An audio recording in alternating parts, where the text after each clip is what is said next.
বিসমিল্লাহির রহমানির রহিম। কোরআন মজিদে সূরা হজ, হজের অধ্যায়ের উপরে একটি সূরা আল্লাহ অবতীর্ণ করেছেন।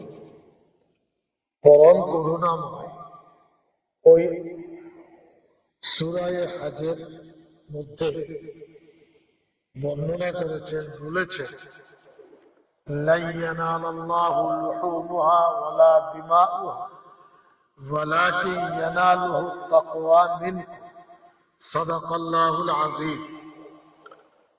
এর অর্থ বা মর্মার্থ এই যে কুরবানির পশু, মাংস, গোশত, মিট এবং তার রক্ত আল্লাহর কাছে পৌঁছায় না। আল্লাহর কাছে কেবল তাকওয়া, পরহেজগারি অর্থাৎ আন্তরিকতা দিয়ে আল্লাহর নামে পশু কুরবানি করলে কিনা এই অধ্যায় বা এই বিষয়টি আল্লাহর কাছে যায়। রক্ত এবং গোশত পড়ে থাকে, আল্লাহর কাছে বিচার হয় নিয়ত দিয়ে, তার অন্তরের শ্রদ্ধা বা ভক্তি দিয়ে। ঈদুল আজহা ইসলামী ধর্ম মতে দুটি ঈদ বা খুশির দিন আছে। একটি ঈদুল ফিতর, আর একটি হলো ঈদুল আজহা। কুরবানির পশুকে আল্লাহর নামে জবাই করতে হবে, সেই খুশির দিন। এখানে এই প্রসঙ্গে আমি এটা বলে নিই, তারপরে আইনের বিষয়তে পরে আসছি। কোরবানি বা পশু জবাই করা কাদের জন্য অনিবার্য? যে ব্যক্তির কাছে, যে মুসলমানের কাছে 6.5 ভরি সোনা বা সমতুল্য অর্থ অথবা 52.5 ভরি রূপ অথবা ওই সমতুল্য অর্থ, ঋণ, ধার, বাড়ির প্রয়োজন, আসবাব বাদ দিয়ে যদি সে মালিক হয়, অর্থ সঙ্গতি থাকে, তো তার উপর কুরবানি দেওয়া ওয়াজিব, বাধ্য। সে কুরবানি দেবে আল্লাহর নামে। এটা হলো নিয়ম। এই নিয়মের ভিত্তিতে ঈদের দিনে, ঈদের নামাজ আমরা পড়ি কুরবানি, জনসাধারণ যাদের কুরবানি আবশ্যকতা নেই তাদের জন্য শুধু ঈদের নামাজ 6 তাকবীর সহ পড়বেন। কুরবানির দিনের খুশি ঈদ তারা পালন করলেন। আর যাদের জন্য কুরবানি দেওয়া, পশু জবাই করা অনিবার্য, তার আরেকটা দিক থেকে গেল। কুরবানির নামাজ পড়ে, ঈদের নামাজ পড়ে আপনি পশু আল্লাহর নামে কুরবানি দিন। এখানে উট আছে, দুম্বা আছে, মোষ আছে, ছাগল আছে, খাসি আছে, পাঠা আছে, বা গরুর বিভিন্ন জাত, বলদ, এড়ে, গায় আছে। এগুলো পশু এর জবাই করা, কুরবানি আদায় করা হবে। এবার কুরবানির নামাজ আমরা যারা, আমিও ধরুন কুরবানি দিই, আমার জন্য ওয়াজিব। কিন্তু কুরবানির নামাজ আদায় করার পরে যদি আমি পশু জবাই না করতে পারি, আমার অর্ধেক কাজ হলো আর অর্ধেক কাজ রয়ে গেল, যে আমি কুরবানি দিতে পারলাম না। অর্থাৎ কুরবানির যে ইসলামী নিয়ম, হুকুম, আমি সেটা পালন করতে ব্যর্থ হলাম, আমার কুরবানি অসম্পূর্ণ থেকে গেল। এটা কিন্তু মাথায় রাখতে হবে। এখানে ঝগড়া সরকার কি চাইছে সেটা পরে আসছে। এরপরে সারা পৃথিবী জুড়ে কুরবানি হয় এবং হবেও। অনেকেই অনেক মন্তব্য করেছেন। আমি 9-10 ছাত্র, আমরা গবেষক, পড়াশোনা জানে, ওদের বয়স কম, 9-10 থাকতে হবে, ফেলও করতে পারেন, পাশও করতে পারেন। ওটা আমার কোনো দুশ্চিন্তা নেই। বাংলার পরিস্থিতি দেখেননি তো। এবার আমি আসি, পশ্চিম বাংলায় প্রায় 1000 বছরের বেশি গরু কোরবানি হয়ে আসছে। এটা বাংলার সংস্কৃতি, সভ্যতা, বাংলার বিকাশ, অর্থনৈতিক পরিকাঠামোকে আরো মজবুত করা, সব কিছু এর মধ্যে আছে। একদিকে যেমন মুসলমানরা আমরা কোরবানি করি, অপরদিকে বাংলার বৃহত্তর সমাজ, অমুসলিম ভাই বন্ধুরা এটা মেনে নিয়েছে। এই নিয়ে আজ পর্যন্ত কোনো আন্দোলন আমরা দেখি, ইতিহাসে নেই। তারা জানেন যে মুসলমানরা কোরবানি দেন, এবং আমরাও চেষ্টা করি ঘেরাঘুরি জায়গায় কোরবানি হোক, মানুষের যাতে অসুবিধা না হয়। যেখানে সেখানে রক্ত, হাড় বা আর কিছু নাড়ি বড়ি পড়ে থাকলো আমরা কঠোরভাবে সেটা বলি, মানার চেষ্টা করি। এই ধর্মীয় আচার আচরণ বাংলায় চলে আসছে।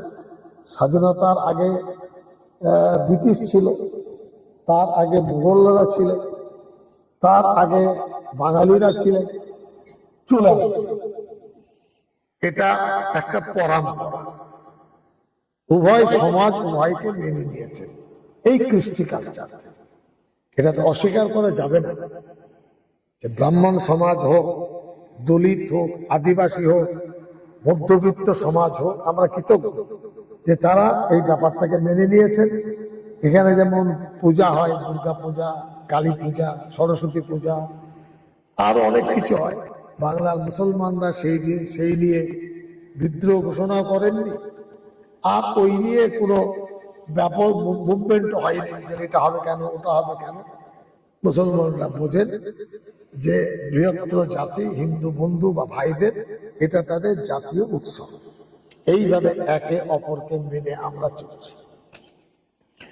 এবার গরু কুরবানিতে 7 জন ব্যক্তি কুরবানি দিতে পারবেন, এটা হলো ইসলামী বিধান।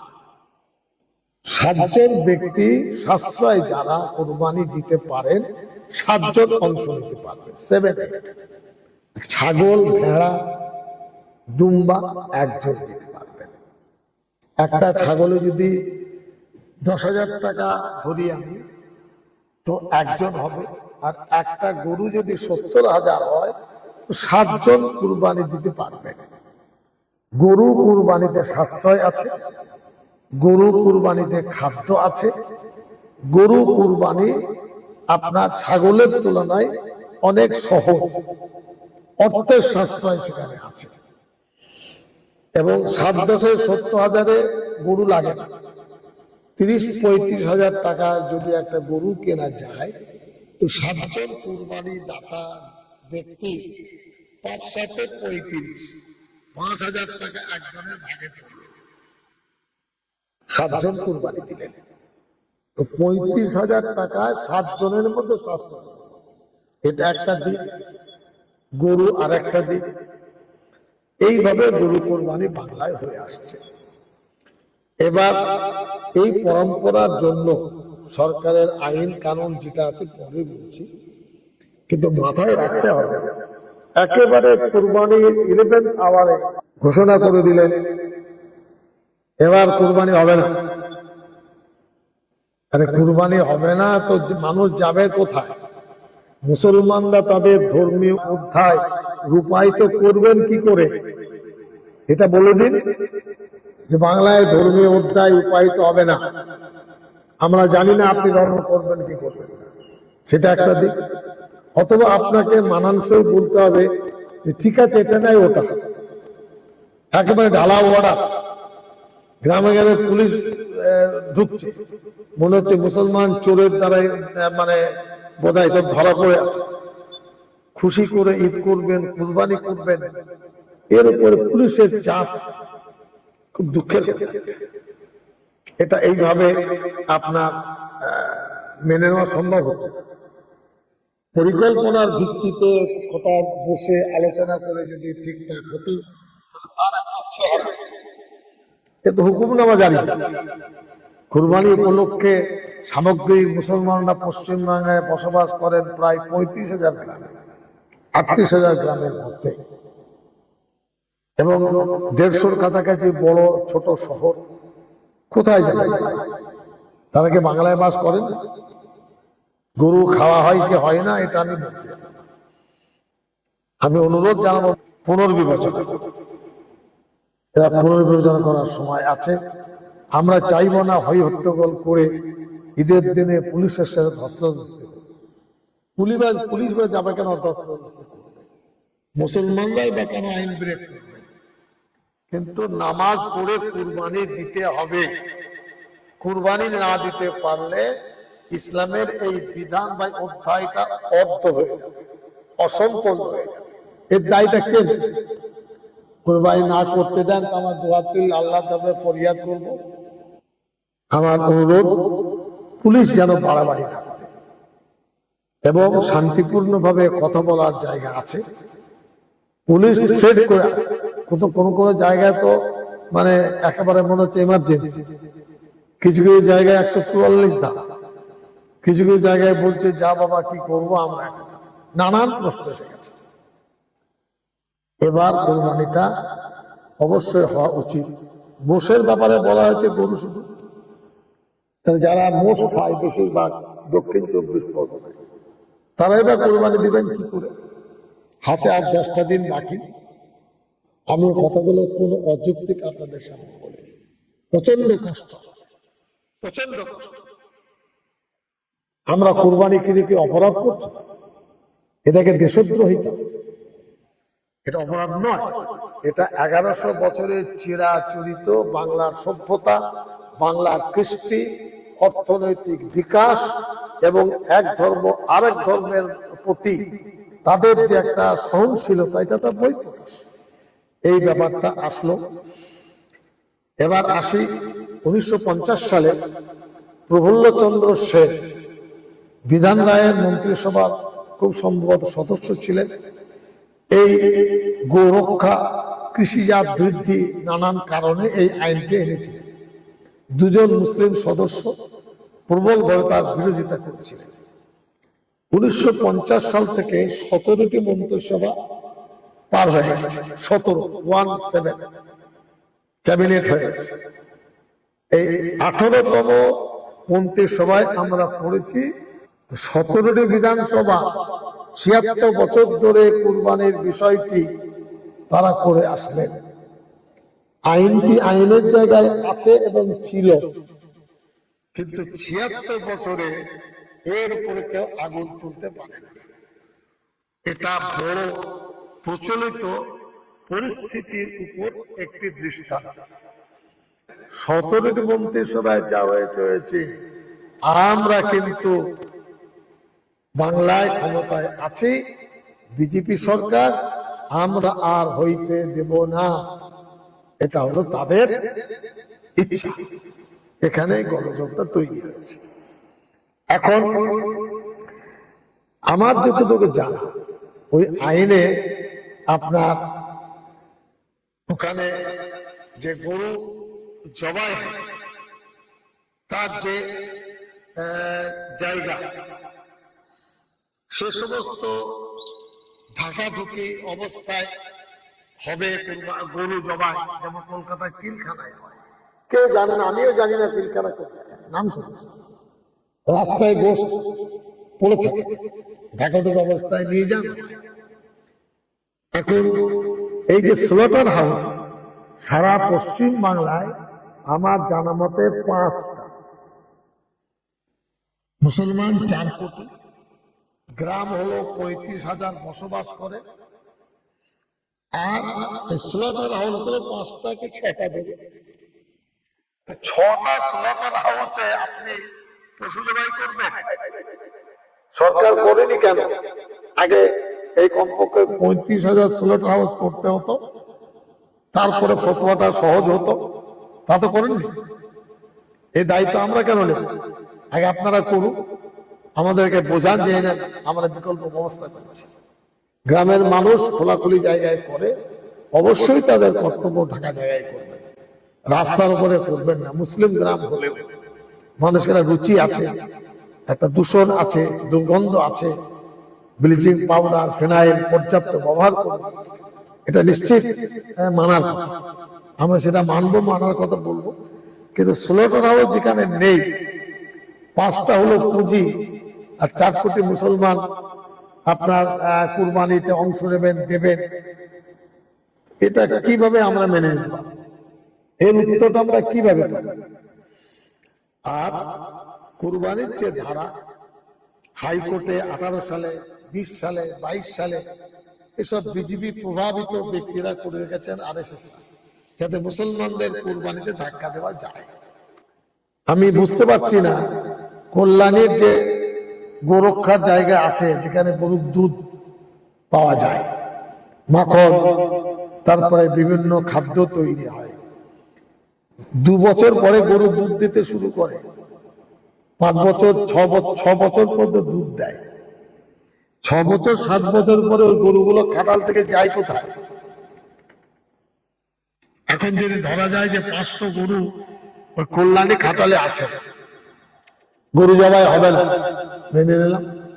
ওই 500 গরুকে রাস্তায় ছেড়ে দেন, ন্যাশনাল হাইওয়ে 34 নম্বর জাতীয় সড়কে, ধরুন কৃষ্ণগঞ্জ মহানগর পর্যন্ত, ওরা গরু খাক, কিরকম দুর্ঘটনা অ্যাক্সিডেন্ট হয় দেখবেন, রাস্তায় কেমন দূষণ হয় দেখবেন, কিভাবে গরুগুলো বাঁচে কি মরে সেটাও দেখবেন।